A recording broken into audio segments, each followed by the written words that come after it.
Start. महोदय, वह तो उसके लिए काम करेंगे जो सबसे ऊंची बोली लगाएगा, क्योंकि न तो उनका कोई धर्म है, न जाति, न उनके पास हृदय ही है। विराम। इनके पास तो एक खंजर है, हिंसा का, जो सदा रक्त पिपासु रहता है। विराम। मानवीय मूल्यों को तो ऐसे लोगों ने ताक पर रख दिया है। विराम। यूं तो हिंसा लगभग सारे संसार में ही फैली हुई है। विराम। आज के समाज पर एक काला धब्बा है। विराम।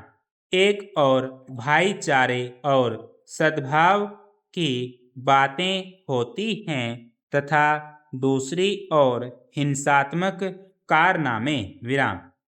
20वीं शताब्दी में मनुष्य मात्र ने जो सामाजिक, आर्थिक तथा राजनीतिक उन्नति की, वह काफी कुछ क्षतिग्रस्त हो गई है इसी हिंसा के साथ साथ चलने से। विराम।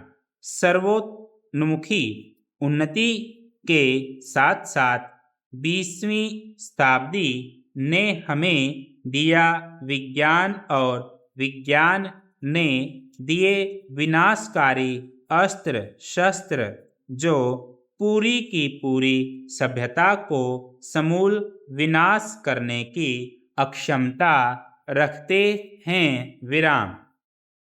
भारत जैसे अविकसित देश के लिए हिंसा का दानव अत्यंत घातक सिद्ध होगा, जो इसकी अर्थव्यवस्था को तहस नहस कर देगा। विराम। प्रजातंत्र खतरे में पड़ जाएगा और इन जटिल समस्याओं का जल्दी हल नहीं किया जा सकेगा। विराम।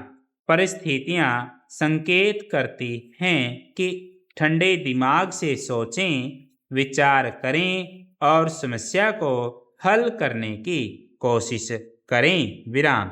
समय जो बड़ी से बड़ी त्रासदियों पर मरहम लगा देता है, इन सब घावों को भी भर देगा। विराम।